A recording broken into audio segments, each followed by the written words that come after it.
So I think this year is a really important year for CCS, but actually we're a really important decade for CCS.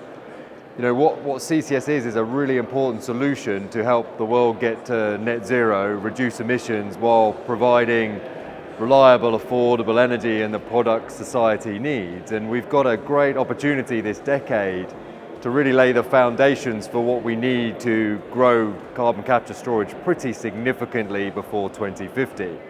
So if we can get the foundations laid this year, if we can get the first projects going, and we can lay out the roadmap for what we need to do in the future, I think it's critical if we're going to reach that target for net zero by 2050.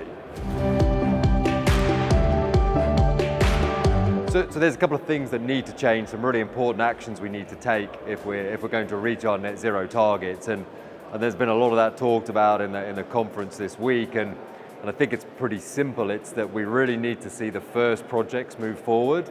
That gives great market signals and a lot of confidence that there's the opportunity in the UK to grow businesses here and to help solve these problems. And then we need to understand, what does the deployment plan look like? What is the roadmap for those future opportunities? And if we can do both of those, I think it's going to really enable the UK to have a leadership role in CCS around the world.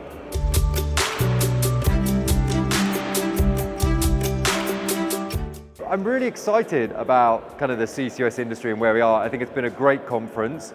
It reinforces the collaboration, the sense of energy and enthusiasm and the way we're all working together.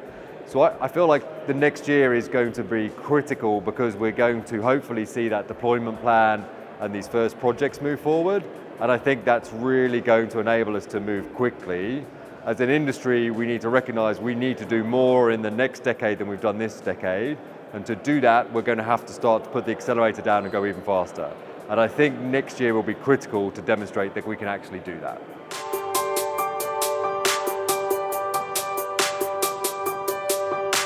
So it's been another great conference and by the CCSA, and it's one of my favorite in the year because it brings together, I think, the three important elements of the community that's going to be needed to solve this problem and help us get to net zero. So we have the government, we have private companies and industry, and then we have a lot of the associations and other entities that support what we're trying to do. And what excites me most is that those coming together to collaborate and the energy and enthusiasm and positivity about what we can achieve. And I think that's always the great part of this conference is that sense of collaboration and working together.